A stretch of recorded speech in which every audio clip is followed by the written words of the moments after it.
ሰላም ጤና ይስጥልኝ። እንደምንሰነበታችሁ የእግዚአብሔር የአምላካችን ስም የተባረከ ይሁን።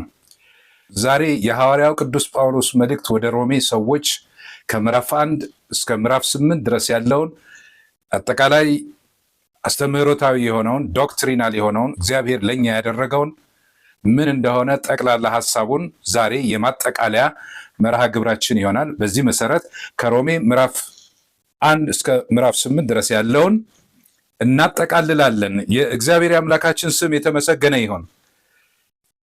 በሮሜ መልእክት ምዕራፍ 8 ቁጥር 38 ላይ እንደዚህ ይላል ሐዋርያው ቅዱስ ጳውሎስ፣ ሞት ቢሆን ሕይወትም ቢሆን መላእክትም ቢሆኑ ግዛትም ቢሆን ያለውም ቢሆን የሚመጣውም ቢሆን ኃይላትም ቢሆኑ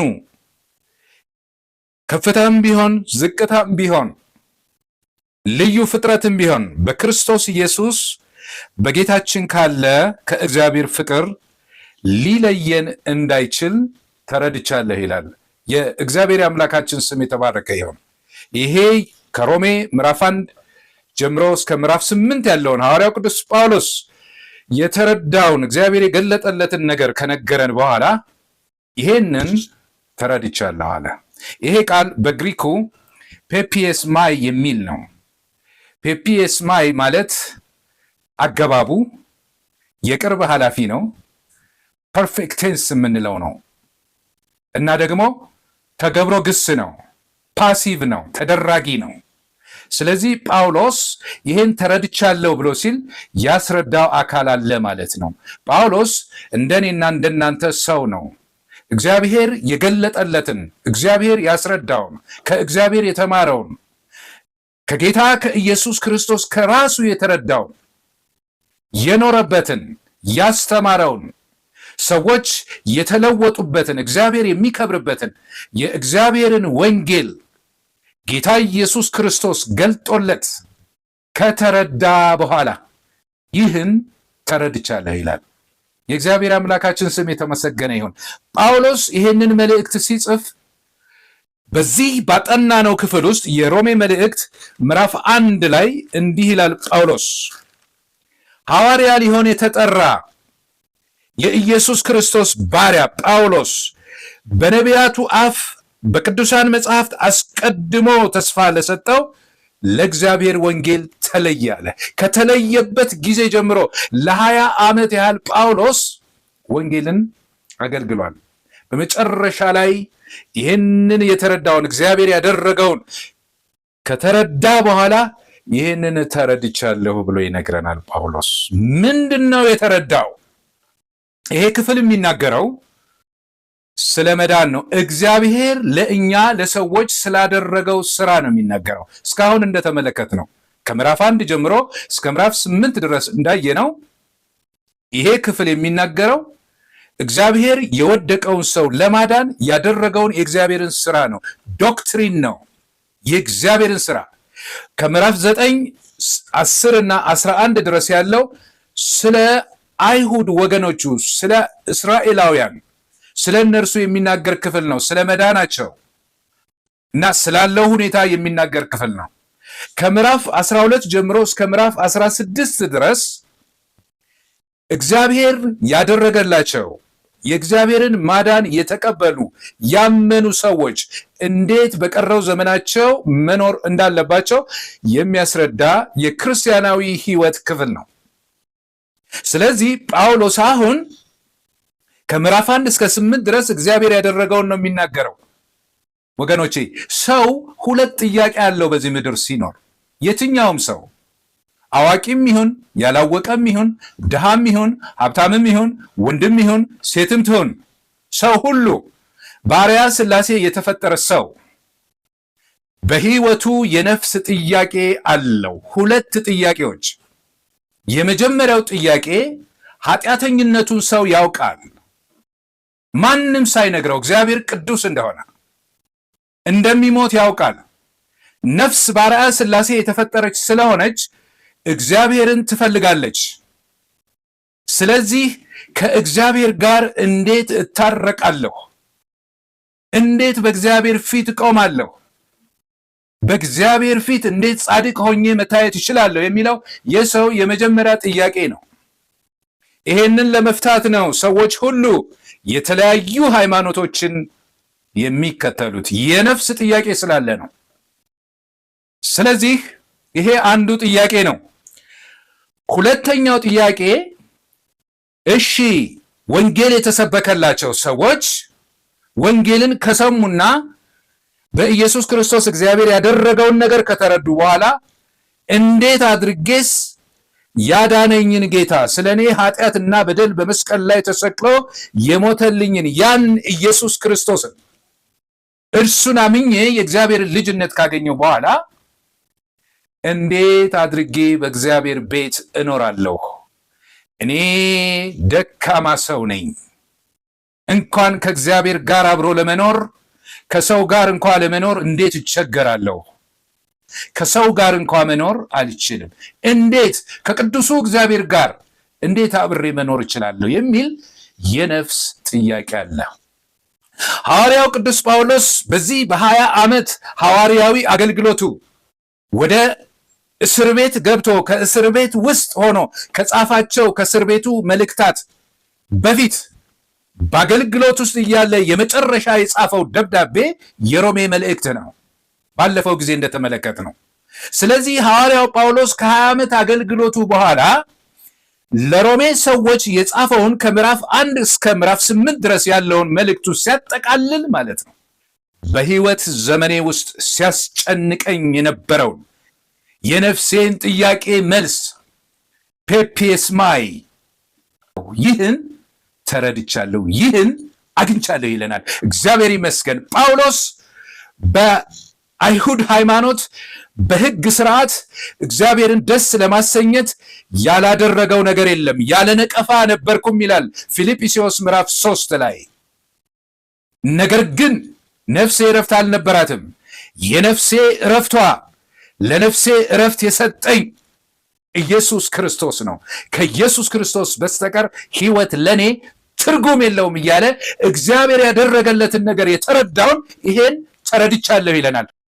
ጳውሎስ በሕይወት ዘመኑ በጌታ ቤት ሲኖር እግዚአብሔር ያደረገውን ሁለት ነገሮች ተረድቷል። አንደኛ እግዚአብሔር ኃጢአተኛውንና የእግዚአብሔር ጠላት የሆነውን እኛን የሰው ልጆችን የአዳምን ዘር ለማዳን በልጁ በኢየሱስ ክርስቶስ ሞትና ትንሣኤ ዋጋ መክፈሉን በልጁ የሚያምኑትን ሁሉ ጻድቅ ሆነው እንዲቆጠሩ ማድረጉን ተረድቷል። እግዚአብሔር ይመስገን። ይሄን ተረድቻለሁ ይላል ጳውሎስ።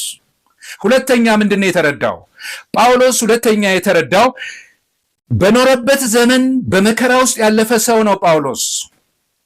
5 ጊዜ በጅራፍ ተገርፏል፣ በዱላ ተደብድቧል፣ በድንጋይ ተወግሯል፣ በወገኖቹ ተሰዷል፣ በመከራ ውስጥ አልፏል። በዚህ ባለፈበት የህይወት ዘመኑ ባሳለፈው የክርስትና ህይወቱ በዚህ ውስጥ ሳልወደው የወደደኝና ልጁን ለኔ አሳልፎ እስከ ሞት ድረስ በመስጠት እኔን ኃጢአተኛውን ሰው ካዳነበት ከእግዚአብሔር ፍቅር የሚለየኝ በሰማይም ሆነ በምድር አንዳች ነገር ያለመኖሩን ተረድቻለሁ ይላል። የእግዚአብሔር አምላካችን ስም የተመሰገነ ይሁን። ይሄን በዘመኔ ሁሉ ተረድቻለሁ። ይሄን የተረዳውን፣ ይሄን የቀመሰውን፣ ይሄን ያየውን፣ ይሄን ያለፈበትን የኢየሱስ ክርስቶስን ወንጌል ይሄንን ነው ለኛ የሚነግረን። ይሄን ተረድቻለሁ ይላል። ሊነግረን የፈለገው የማጠቃለያ ሐሳቡ ምንድነው? ጳውሎስ በዚህ ውስጥ አንደኛ ኃጢአተኛ የሆነውን የአዳምን ዘር በሙሉ የማዳኑ ሥራ በእኛ በሰዎች ችሎታ የተመሰረተ የቆመና የጸና ሳይሆን በእግዚአብሔር አብ በልጁ በኢየሱስ ክርስቶስና በመንፈስ ቅዱስ በሥላሴ የተጀመረ የተፈጸመና ለዘላለም የጸና የማዳን ሥራ መሆኑን ያስረዳናል። ማዳን የእግዚአብሔር እንደሆነ፣ እንዴት ነው ድህነታችን በእኛ በሰዎች ችሎታ ላይ የተመሰረተና የቆመ የጸና ሳይሆን በእግዚአብሔር የተመሰረተ የቆመና የጸና መሆኑን የሚያስረዳን ጳውሎስ በምን መንገድ ነው? ይህንን ከሮሜ ምዕራፍ 1 ቁጥር 1 እስከ ምዕራፍ 8 ቁጥር 25 ድረስ ባለው እስከ ዛሬ ድረስ በ12 ተከታታይ ትምህርቶች ውስጥ ስንከታተለው የነበረው የማዳኑ ስራ በራሱ በእግዚአብሔር እንደተፈጸመ ይነግረናል ጳውሎስ። አስቀድመን እንዳየነው ምንድነው ያደረገልን? እንደገና ልከልስላችሁ ዛሬ ማጠቃለያ ስለሆነ ከምዕራፍ 1 እስከ 8 ያለው እግዚአብሔር የሰራው ስራ ምንድነው ያደረገልን?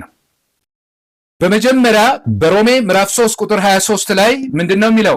ሁሉም በድለዋል የእግዚአብሔርም ክብር ጎድሏቸዋል ይላል። ሰው ከእግዚአብሔር ክብር እንደጎደለ ይነግረናል። ሰው የሕግን ስራ በመፈጸም ሊጸድቅ እንደማይችል በሮሜ ምዕራፍ 3 ቁጥር 19 እና 20 ላይ ከነገረን በኋላ በቁጥር 23 ላይ ሁሉም በድለዋል የእግዚአብሔርም ክብር ጎድሏቸዋል አንድም ጻድቅ የለም ይላል።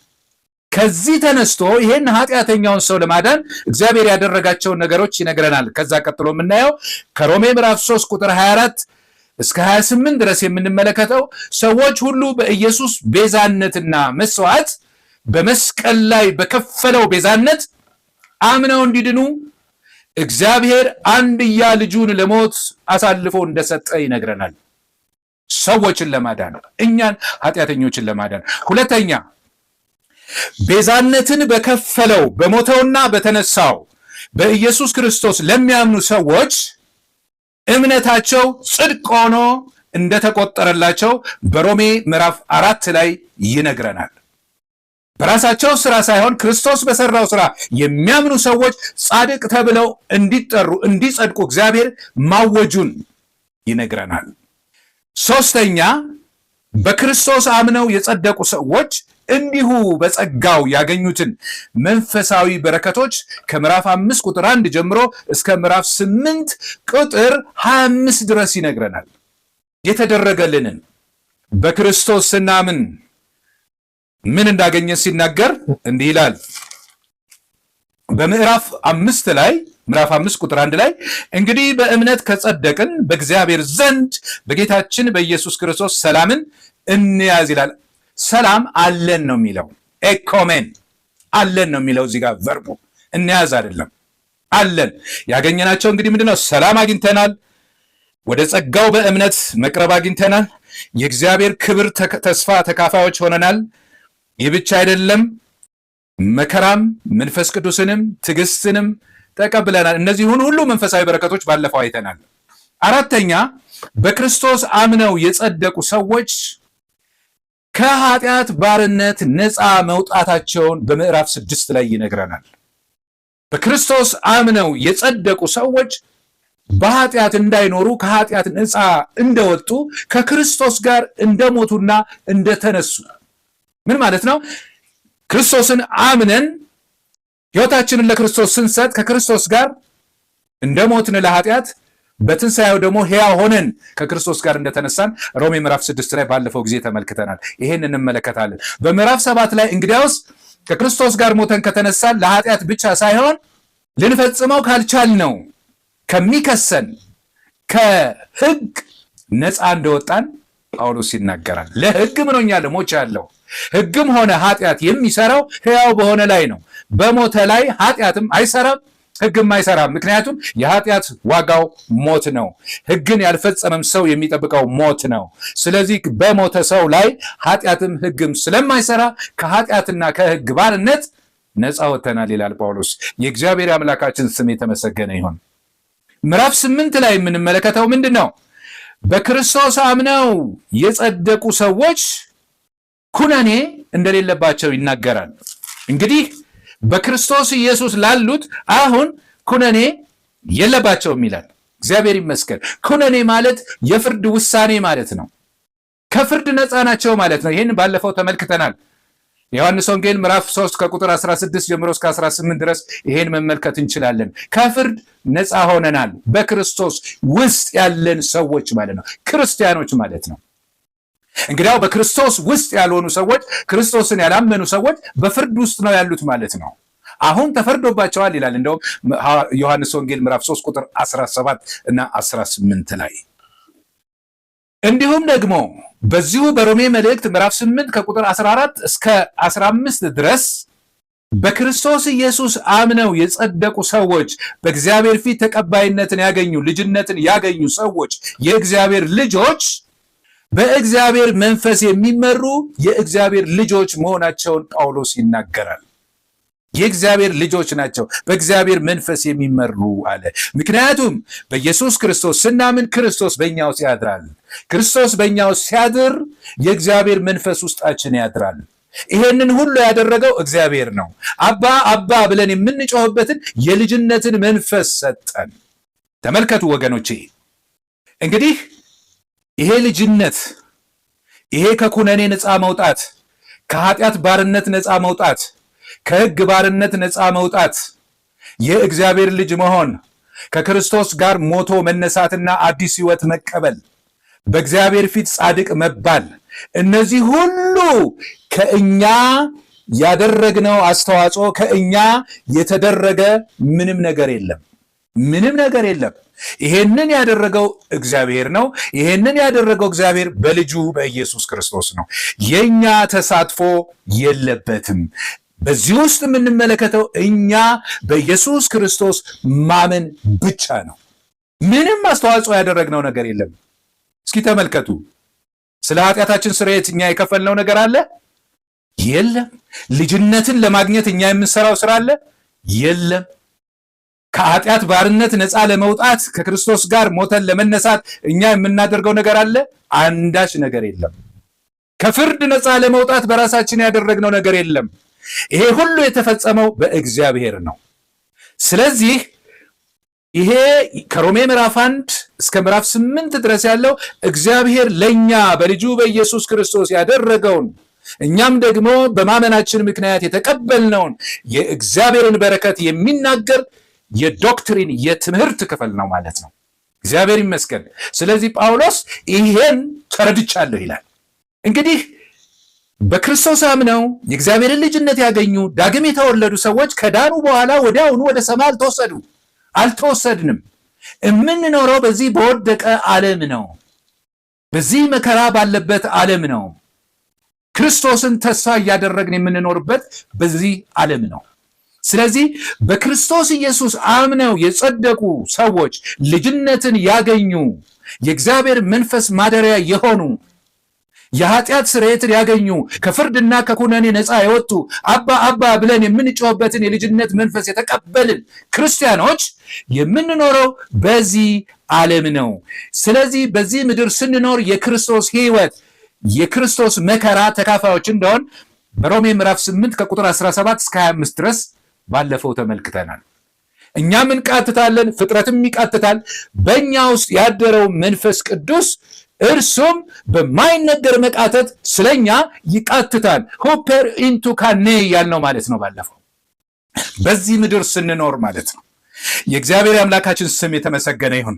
ስለዚህ በዚህ ውስጥ ማለት ነው ኃጢአተኛውን ሰው ለማዳን እግዚአብሔር በልጁ በኢየሱስ ክርስቶስ በኩል ካደረገው የማዳን ስራ ውጪ ሰዎች እኛ ማለት ነው ለመዳን ምንም አይነት አስተዋጽኦ እንዳላደረግን፣ ሰዎች ምንም አይነት አስተዋጽኦ እንደሌላቸው እንመለከታለን።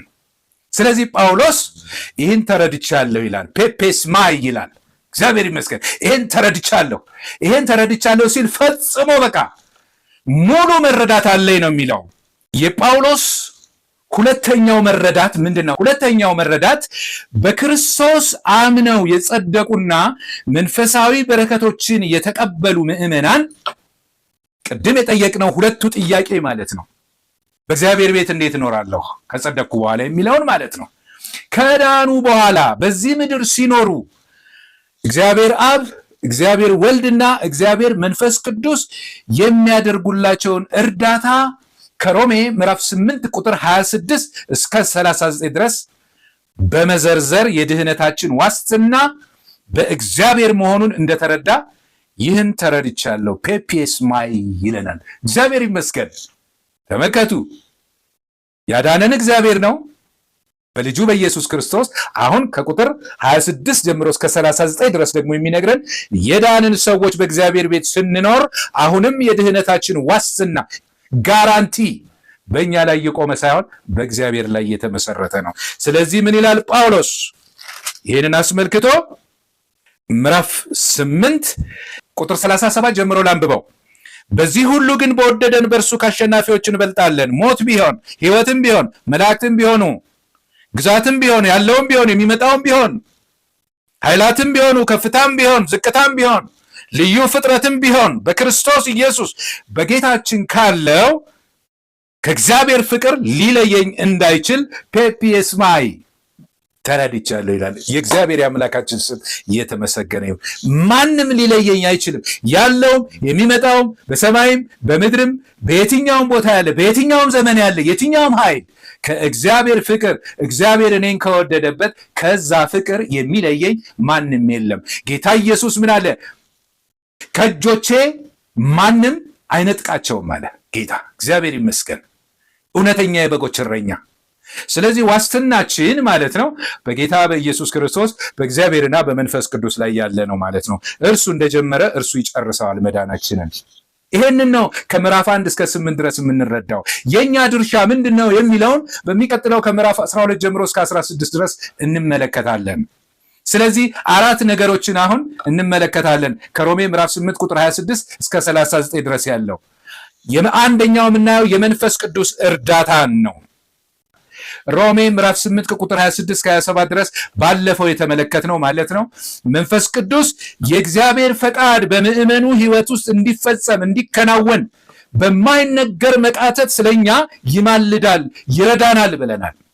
እንዴት እንደሚማልድ እንዴት እንደሚረዳን በስፋት ስለተመለከት ያለፈውን ቪዲዮን ተመልከቱ። እዛ ላይ መንፈስ ቅዱስ ስለኛ ይቃትታል በሚል ርዕስ ትምህርት የተሰጠበት ማለት ነው። ስለዚህ መንፈስ ቅዱስ ምን ያደርጋል? በዚህ በመከራ ዓለም ስንኖር ይረዳናል፣ አብሮ ከኛ ጋር። ያለ መንፈስ ቅዱስ ምንም ማድረግ አንችልም ወገኖቼ። መንፈስ ቅዱስ በዚህ በመከራ በበዛበት ዓለም የዳንን ሰዎች በእግዚአብሔር ቤት ጸንተን እንድንኖር የሚረዳን፣ ለአገልግሎት ብቁ የሚያደርገን፣ ክርስቶስን እየመሰልን እንድንኖር የሚረዳን መንፈስ ቅዱስ ነው። ያለ መንፈስ ቅዱስ ክርስትና ባዶ ነው። ይህን እንመለከታለን። መንፈስ ቅዱስ እንድንድንም ከዳንን በኋላም በእግዚአብሔር ፊት በእግዚአብሔር ቤት ክርስቶስን እየመሰልን እንድንኖር የሚያደርገን የሚመራን መንፈስ ቅዱስ ነው። ሁለተኛ እዚህ ውስጥ የምንመለከተው ለእኛ አሁን ለዳንን ሰዎች የእግዚአብሔርን ልጅነት ላገኘን ሰዎች በእግዚአብሔር ቤት እንዴት ጸንተን እንደምንኖር የሚረዳን አንዱ መንፈስ ቅዱስ ነው።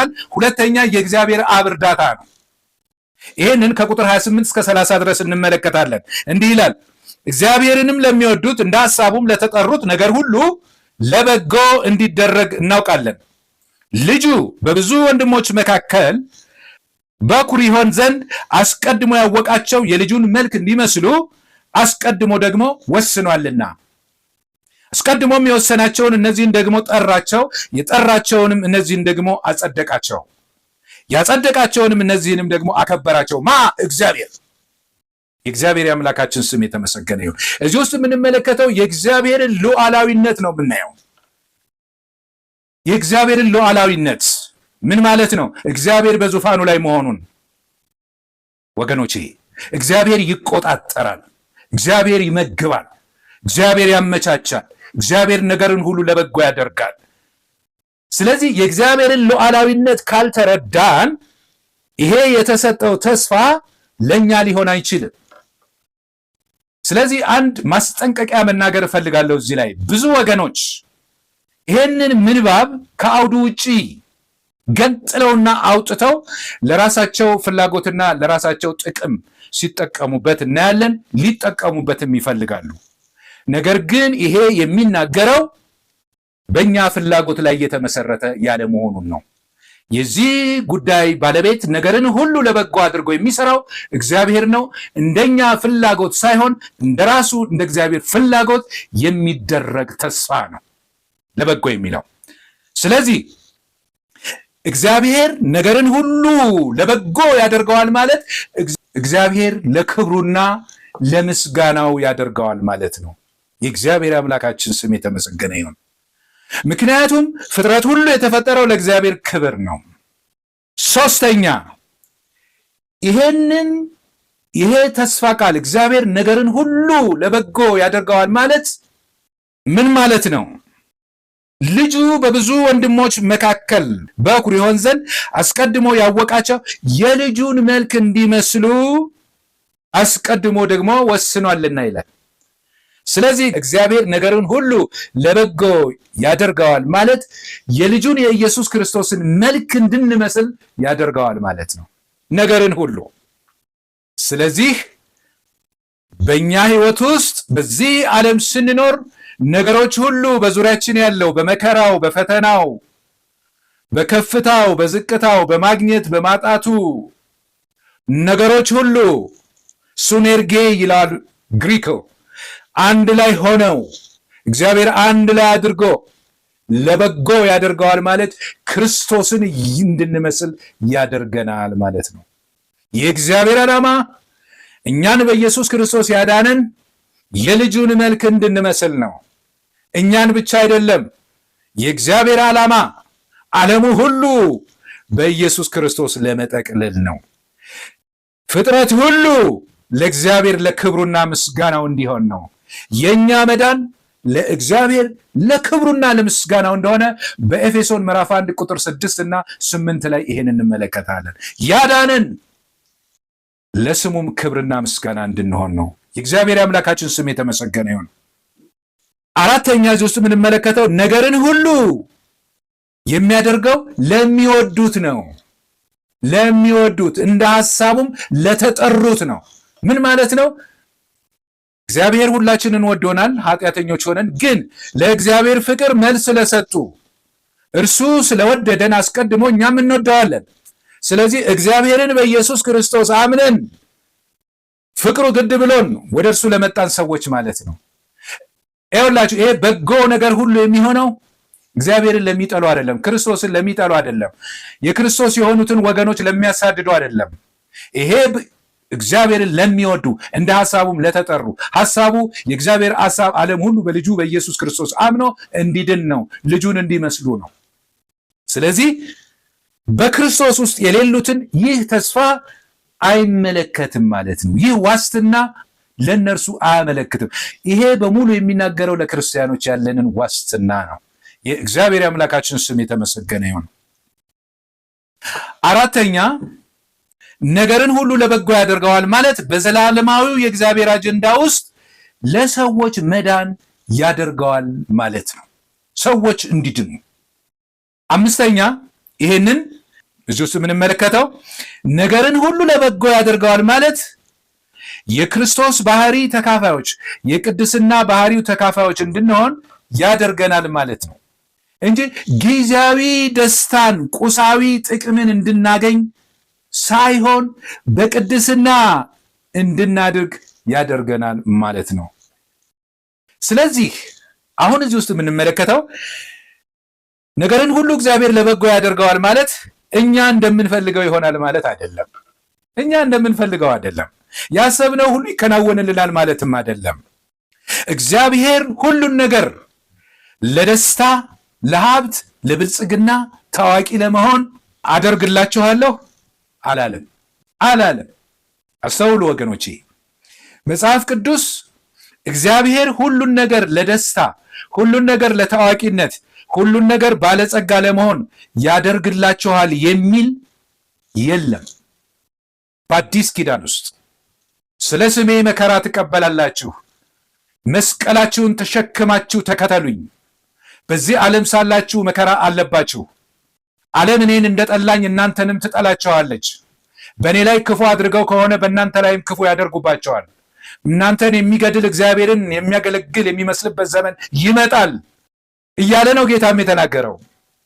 በዚሁ በሮሜ መልእክት ምዕራፍ 8 ከቁጥር 18 እስከ 25 ድረስም የተመለከትነው ይሄንን ነው። መከራ ነው ያለው። እውነት ነው፣ እግዚአብሔር የሚያስፈልገንን ይሰጠናል ለሕይወታችን፣ ለእኛ ብቻ አይደለም።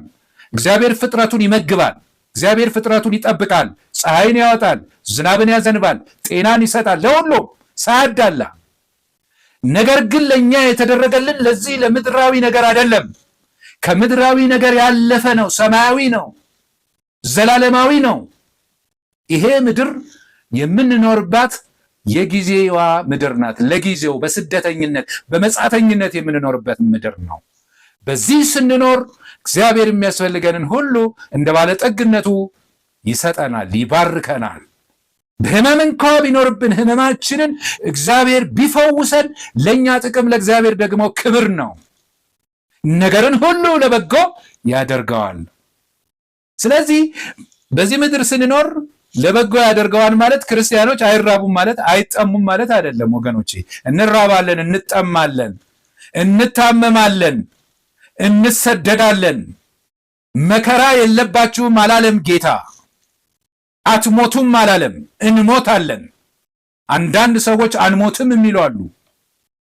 እንሞታለን፣ ስጋችን ይሞታል፣ እንቀበራለን፣ እንበሰብሳለን። ከዛ ደግሞ በክርስቶስ ትንሣኤ ከክርስቶስ ጋር ክርስቶስ ዳግም ሲመጣ እንነሳለን፣ የማይበሰብሰውን እንለብሳለን። ይሄ መጽሐፍ ቅዱሳዊ እውነት ነው። እግዚአብሔር ረሃብን፣ ጥማትን፣ ህመምን፣ ስደትን፣ መከራን፣ ማግኘትን፣ ማጣትን ሁሉ እግዚአብሔር ለበጎ ያደርጋቸዋል ማለት ነው። ስለዚህ እናስተውል። እግዚአብሔር ሁሉንም ነገር በጎ ነውም አላለም። አንዳንዴ መጥፎ፣ አንዳንዴ ጥሩ ነው፣ አንዳንዴ ይመቻል፣ አንዳንዴ ይከፋል። ነገር ግን ነገሮች ሁሉ ተገጣጥመው አብረው ለበጎ ይሰራሉ። ይሄ ነገርን ሁሉ እግዚአብሔር አብሮ ይሰራዋል። ሱኔርጌይ ማለት በግሪኩ አብሮ ሱን ማል ኤርጌይስ መስራት ማለት ነው። ስለዚህ ይሄ ማለት እግዚአብሔር ይቀርጻቸዋል ማለት ነው። አብሮ ነገሮችን ሁሉ ችግሮችንም፣ ደስታዎችንም፣ መከራውንም፣ ህመሙንም፣ ጤንነቱንም፣ ማግኘቱንም፣ ማጣቱንም ላይፍ ማለት ነው በዚህ ምድር ስንኖር እና እነዚህን ሁሉ እግዚአብሔር ይቀርጻቸዋል፣ ይሰራቸዋል። ማን እንድንመስል? ክርስቶስን እንድንመስል። ለእግዚአብሔር ክብር፣ ለሰዎች መዳን ያደርገዋል፣ ለክብሩ ያደርገዋል። ለምሳሌ ዳቦ ጋጋሪ ብዙ ነገሮችን ይጠቀማል። ዱቄትን ይጠቀማል። ዱቄት ጥሬውን ብትበሉት ሊበላ አይችልም። እርሾ አለው። እርሾ ምን ያደርጋል? ይቆመጥጣል። እርሾ አትበሉም። እንቁላል ጥሬውን ለመበላት በጣም ይከብዳል፣ ይጎመዝዛል። ጨው ብቻውን ብትቅሙት በጣም ከባድ ነው፣ ይቆለምጣል። ሁሉም ለየብቻው አይጥምም። ስኳርን ደግሞ ብታገኙ ስኳሩ ይጣፍጣል፣ ግን ብዙ መብላት አትችሉም፣ ያቅለሸልሻል። ነገር ግን ጥሩ ጋጋሪ እነዚህን ነገሮች ሁሉ አዋህዶ ሲጋግረው ማለት ነው፣ በእሳት ሲጠብሰው እጅግ ያማረ የሚጣፍጥ ዳቦ፣ የሚጣፍጥ ኬክ ይወጣዋል። እግዚአብሔር ይመስገን። ያ ኬክ የሆነው ያ መልካም ዳቦ የሆነው ነገሮች ሁሉ ተገጣጥመውና ተሰርተው ሱነርጌ ያልነው ማለት ነው፣ አብሮ ተገጣጥሞ ተሰርቶ የመጣ ውጤት ነው። ስለዚህ የእኛም ማንነት የእኛም ነገር የሚሰራው ነገሮች ሁሉ ምን ሆነ ነው? ተገጣጥመው ነው። በውጤቱም ማንን እንመስላለን? ልጁን እንመስላለን። የልጁን መልክ እንመስላለን። የእግዚአብሔር አምላካችን ስም የተባረከ ይሁን። ስለዚህ እና ይሄንን አሁን መጽሐፍ ቅዱስ ላይ በሙሉ የምንመለከታቸው እንደዚህ ያሉ ታሪኮችን ነው። ዮሴፍን መመልከት እንችላለን። ዮሴፍ በጣም ጥሩ ባልሆነ ቤተሰብ ውስጥ ያደገ ነው። ወንድሞቹ በጣም ይመቀኙት ነበር እና ምግብ ሊያደርስላቸው ሲሄድ ነው ክፉ አስበው የጠበቁት። ይሄ ባለራዕይ መጣ አሉ፣ እንግደለው፣ እንቦጫጭቀው አሉ። እንደገና ተመካከሩ። የለም በቃ ከምንገለው ጉድጓዱ ውስጥ እንክተተው አሉ። የለም ጉድጓዱ ውስጥ ከሚገባ አሉ ሸጠነው 20 ብር እንሽጠውና እንጠቀምበት አሉ። ክፉ አደረጉበት። ተሸጠ። በፖቲፋር ቤት ቆየ። ተወነጀለ። ወደ እስር ቤት ገባ። ተመልከቱ። ከእስር ቤት በኋላ ወጣ። በፈርዖን ፊት ሞገስን አገኘ። ታላቅ ሹመት ተሰጠው። ይሄ ሁሉ ነገር ሁሉ ተገጣጥሞ ለምን ሆነ? ለበጎ ሆነ። ምንድነው የሆነው? የእግዚአብሔር ዓላማ ዮሴፍን እዛ ጠቅላይ ሚኒስተር ማድረግ አይደለም። ዓላማው ለበጎ ያደረገው ሰዎች ይድኑ ዘንድ ነው። ወገኖች የእግዚአብሔር ፈቃድ ለአብርሃም የተሰጠው ተስፋ ዘርህ ለ400 ዘመን በግብፅ በባርነት ይቆያሉ የተባለው ያ ቃል ይፈጸም ዘንድ አስቀድሞ ዮሴፍ ወደ ግብፅ ወረደ። ተመልከቱ ወገኖቼ፣ እግዚአብሔር ነገርን ሁሉ ለበጎ አደረገው። ይሄ ነገር ለዮሴፍ ገብቶታል። ወንድሞቹ በዚሁ በዘፍጥረት ምዕራፍ 50 ቁጥር 20 ላይ እንግዲህ ይበቀለናል ብለው አሰቡና ይቅርታ ሊለምኑት መጡ። ዮሴፍ ግን ምን አላቸው? እናንተ ይሄንን ለኔ ለክፉ አደረጋችሁት፣ እግዚአብሔር ግን ሰዎች ሁሉ ይድኑ ዘንድ ለመልካም አደረገው አለ። የእግዚአብሔር አምላካችን ስም የተመሰገነ ይሁን። አያችሁ፣ ለበጎ ማለት ለኛ ለጊዜያዊ ነገር አይደለም፣ ሰዎች ሁሉ ይድኑ ዘንድ፣ በዛን ዘመን በረሃብ ሰዎች ሁሉ እንዳይሞቱ፣ ደግሞም የእግዚአብሔር ዘር ይተርፍ ዘንድ፣ የእግዚአብሔር ዓላማ ይፈጸም ዘንድ እግዚአብሔር ነገርን ሁሉ ለበጎ አደረገው። ወገኖቼ እኔና እናንተ በዚህ ምድር ስንኖር በክርስቶስ አምነን እግዚአብሔር ከኛ ጋር ሆኖ በነገር ሁሉ ስናልፍ ልክ ዮሴፍ በእግዚአብሔር እንደታመነ በቅድስና እንደኖረ እግዚአብሔርን በመፍራት እንደኖረ እግዚአብሔርን እንደወደደ እንደዛ እግዚአብሔርን በመውደድ በቅድስና እግዚአብሔርን በመፍራት የምንኖር ከሆነ ወገኖቼ ክርስቶስን እየመሰልን እንኖራለን። ለሌሎችም ሰዎች ለመዳን ምክንያት እንሆናለን። ይሄ ለእግዚአብሔር ለበጎ ነው፣ ለእግዚአብሔር ክብር ነው፣ ለሰዎች መዳን ነው እና ሌሎችንም ብዙ ምሳሌዎችን ከመጽሐፍ ቅዱስ ውስጥ ማንሳት እንችላለን። የጌታችን የኢየሱስ ክርስቶስ ሞትና ትንሣኤ አይሁድ ለክፉ ሰቀሉት፣ ነገር ግን እግዚአብሔር ለመዳን አደረገው። እነ አናንያ፣ አዛርያ እና ሚሳኤል እነ ዳንኤል እነዚህ ሁሉ በእግዚአብሔር ፊት በቅድስና ኖሩ። እግዚአብሔርን በመፍራት እግዚአብሔርን በመውደድ በሕይወታቸው ውስጥ ብዙ መከራና ፈተና መልካም ነገሮች ሁሉ አልፈዋል። ነገር ግን እግዚአብሔር ሰዎች ይድኑ ዘንድ የእግዚአብሔር ስም ይመሰገን ዘንድ እግዚአብሔር ይከብር ዘንድ በእነዚህ ወገኖች እግዚአብሔር ተጠቀመ፣ ነገርን ለበጎ አደረገው። የእግዚአብሔር አምላካችን ስም የተመሰገነ ይሁን። ሶስተኛ የምንመለከተው የእግዚአብሔር እርዳታ በልጁ በኢየሱስ ክርስቶስ የተደረገልን እርዳታ ነው፣ የሚደረግልን እርዳታ ነው። በእግዚአብሔር ቤት ስንኖር የድህነታችን ዋስትና ሶስተኛው ምንድነው? እሱ እግዚአብሔር ምዕመናን የልጁን መልክ እንዲመስሉ ነገሮችን ሁሉ ለበጎ ሲጠቀም ወልድ በአብ ቀኝ ሆኖ ስለኛ ይማልዳል። ሮሜ ምዕራፍ 8 ቁጥር 34 ላይ ምን ይላል? የሞተው ይልቁንም ከሙታን የተነሳው በእግዚአብሔር ቀኝ ያለው ደግሞ ስለኛ የሚማልደው ክርስቶስ ኢየሱስ ነው ይላል። እግዚአብሔር ይመስገን። ኢየሱስ ክርስቶስ ስለ ኃጢአታችን ሞተ፣ ተነሳ። ከዛ በኋላ መዳናችሁን ፈጽሙ፣ በቃ ጨርሻለሁ አላለም። አድርጎ በአባቱ ቀኝ ተቀምጧል። በዛም ስለ እኛ ይማልዳል። እንዴት ነው የሚማልደው? በዚህ ጉዳይ ላይ ብዙ ተነግሯል። ብዙ እኔም ተፋልሶ በሚለው መጽሐፌ ላይ ብዙ ማብራሪያ ሰጥቻለሁ። ዛሬም ይሄ ነገር ብዙ ሰዎች አልተረዳነውም። እንዴት ነው የሚማልደው? ኢየሱስ ክርስቶስ እየወደቀ እየተነሳ አይማልድም። ወይም ደግሞ የእግዚአብሔር ፈቃድ የተለየ ሆኖ እግዚአብሔርን ለማሳመን የሚያደርገው ነገር የለም። በፈቃድ አንድ ናቸው። ነገር ግን ኢየሱስ ክርስቶስ ተነስቶ በአባቱ ቀኝ ተቀምጧል፣ ስለ እኛ ይታያል። እግዚአብሔር የተመሰገነ ይሁን። ዕብራውያን ምዕራፍ 9 ቁጥር 24 ላይ እርሱ ስለ እኛ ምን ይላል? ቀዳሚ ሆኖ ገብቶ በአባቱ ቀኝ ተቀምጧል፣ ስለ እኛ ይታያል። የተቸነከረው እጁ፣ የተቸነከረው እግሩ፣ በጦር የተወጋው ጎኑ በዛ ስፍራ ላይ ይታያል። ስለዚህ መንፈስ ቅዱስ በማይነገር መቃተት እንደሚቃትት በልባችን ውስጥ ሆኖ በሰማይ በአብ ቀኝ ያለው ጌታችንና አምላካችን ኢየሱስ ክርስቶስ ሊቀ ካህናት ሆኖ ስለኛ ይታያል። ከሳሽ የለብንም ወገኖች። የእግዚአብሔር እርዳታ አለን፣ የእግዚአብሔር ጥበቃ አለን። ኢየሱስ ክርስቶስ በዛ ሆኖ ለኛ በዚህ በምድር ለምንኖረው በኃጢአተኛ ዓለም ውስጥ ለምንኖረው ከኃጢአት እንድንጠበቅ የሚያስፈልገንን ጸጋ ለአገልግሎት የምንበቃበትን ጸጋ ሁሉ ይሰጠናል። ዕብራውያን ምዕራፍ 2 ቁጥር 14 ዕብራውያን ምዕራፍ 4 ላይ የምንመለከተው ወደ ጸጋው ዙፋን ቀርበን ኃይልን እንድንቀበል ጸጋን እንድንቀበል ኢየሱስ ክርስቶስ በአብ ቀኝ ተቀምጦ ስለኛ ይታያል። ክብር ለኢየሱስ ይሁን። እዛ የተቀመጠው ለኛ ነው፣ ይታያል፣ ለዘላለም ይታያል። ስለዚህ እግዚአብሔር ልጁን ያያል። ከሳሽ ሰይጣን ቢመጣ እዛ ቦታ ላይ ተከፍሏል ይላል። ማንም በኃጢአት የሚከሰን የለም፣ ደሜን አፍስሻለሁ ይላል። ስለዚህ ነው ሐዋርያው ዮሐንስ በአንደኛ ዮሐንስ ምዕራፍ 2 ቁጥር 1 እና 2 በአብ ዘንድ ጻድቅ የሆነ ጠበቃ ኢየሱስ ክርስቶስ አለን ይላል። እግዚአብሔር ይመስገን። በዛ ስፍራ ላይ ኢየሱስ ጠበቃ፣ እንደዚህ ዓለም ጠበቃ አይደለም። ኃጢአት አልሰሩም አይደለም የሚለን፣ አይዋሽም፣ እሱ ጻድቅ ነው። እውነት ነው ይላል፣ ኃጢአት ሰርተዋል። ነገር ግን ተመልከቱ እኔ ስለ እነሱ ኃጢአት ዋጋ ከፍያለሁ ብሎ ስለኛ ይታያል። እግዚአብሔር ይመስገን። መታየት ብቻ አይደለም፣ በቀራንዮ መስቀል ላይ ያፈሰሰው ያ ክቡር የሆነ የኢየሱስ ክርስቶስ ደም ስለኛ ይናገራል፣ ስለኛ ይጮሃል። ወገኖቼ በዕብራውያን ምዕራፍ 12 ቁጥር 24 ላይ ከአቤል ደም ይልቅ የሚናገር ሕያው የሆነ የክርስቶስ ደም፣ በእርሱ በኩል ወደ እግዚአብሔር እንቀርባለን።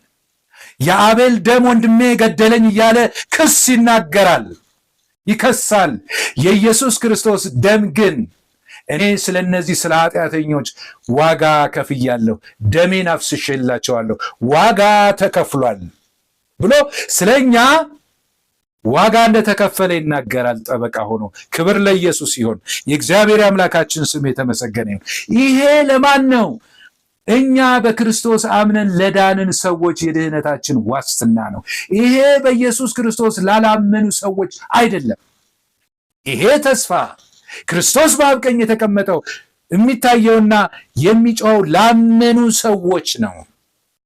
የእግዚአብሔር አምላካችን ስም የተባረከ ይሁን። እንግዲህ በጣም ታላቅ ነገር ነው። መንፈስ ቅዱስ በእኛ ውስጥ ነው፣ ይቃጥታል፣ ይማልዳል በዚህ ምድር ስንኖር ባለፈው እንዳየነው። አሁን ደግሞ በአብ ቀኝ ደግሞ ተቀምጦ ስለኛ የሚማልድ ደግሞ ኢየሱስ ክርስቶስ አለ። ይሄ ለክርስቲያኖች የድህነታችን ዋስትና ነው። የእግዚአብሔር አምላካችን ስም የተባረከ ይሁን። አራተኛ አሁን እዚህ ጋር የምንመለከተው ወደዛ ልለፍ። አራተኛ ከምዕራፍ 8 ቁጥር 38 እስከ 39 ድረስ ያለው ቅድም ያነበብነው ምንድን ነው? የማይለወጥ የእግዚአብሔር ፍቅር ነው።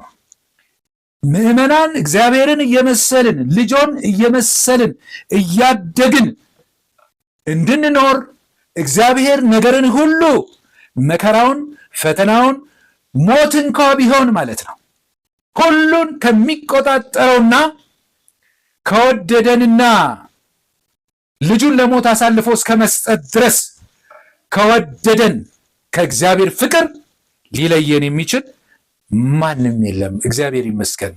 የወደዳቸውን እግዚአብሔር እስከ መጨረሻ ወደዳቸው። ጌታ ምን አለ? የወደዳቸውን እስከ መጨረሻው ወደዳቸው። ፍቅሩ ሰው ዛሬ ወዶ ነገ ይጠላቸዋል ወገኖቼ። እግዚአብሔር ግን ፍቅሩ ለዘላለም ነው። ለዘላለም ወዶናል። ስለዚህ ጳውሎስ ምን ይላል? በክርስቶስ ኢየሱስ በጌታችን ካለ ከእግዚአብሔር ፍቅር ሊለየን እንዳይችል ተረድቻለሁ። ፔፒስማይ ተረድቻለሁ። እግዚአብሔር ይመስገን። ከእግዚአብሔር የሚለየን ማንም የለም። መለየት ከባድ ነገር ነው። ይልቁንም ከእግዚአብሔር መለየት ከባድ ነገር ነው። ሞት ነው። ሞት ማለት መለየት ማለት ነው። የሰይጣን ፈተናና የመጨረሻ ዓላማው ሰውን ከእግዚአብሔር መለየት ነው። መለየት ከባድ ነው። አዳም በኃጢአቱ ከእግዚአብሔር ነው የተለየው። ስለዚህ ጳውሎስ ምንድነው የሚለው? የሚለየኝ ማንም የለም ነው። ሞት የለም ነው የሚለው ለዘላለም። ከሰዎች ልትለዩ ትችላላችሁ በክርስቶስ ያላችሁ ወገኖች። እግዚአብሔር ግን ስለወደዳችሁ በልጁ በኢየሱስ ክርስቶስ ከእርሱ ፍቅር የሚለያችሁ ማንም የለም። ሞት እንኳ ቢሆን ወደሱ የምንሄድበት እንጂ ከእርሱ የምንለይበት አይደለም። መንገድ ነው ከእሱ ጋር ለዘላለም የምንኖርበት። ወገኖቼ እንግዲህ ጳውሎስ ለ20 ዓመታት ያህል ብዙ መከራ ተቀብሏል። ተገርፏል፣ ተወግሯል፣ ታስሯል፣ ብዙ ስቃይ አይቷል። በዚህ ሁሉ ግን የተረዳሁት ምንድን ነው አለ? ከእግዚአብሔር ፍቅር የሚለየኝ ማንም የለም አለ። እግዚአብሔር የተመሰገነ ይሁን። የሰማነውን ቃል እግዚአብሔር በልቦናችን ያሳድርብን። ወስብሐት ለእግዚአብሔር አሜን።